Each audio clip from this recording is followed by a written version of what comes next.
So this is a quick video on how to download Notability on your iPad. So you'll unlock your iPad.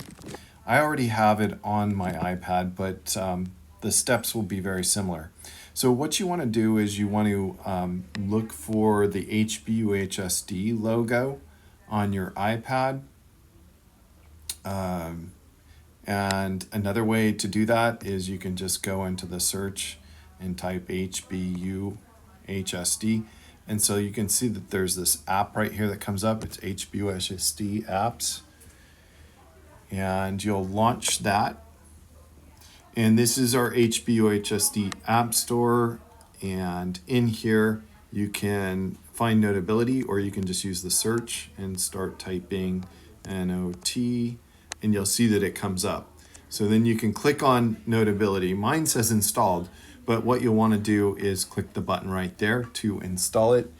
It may take a while, and it's not as fast as the Apple App Store, so it may take a couple of minutes to appear on your iPad. And if it doesn't work, what you can do is force quit this app and then just do it one more time, and that usually will fix the problem.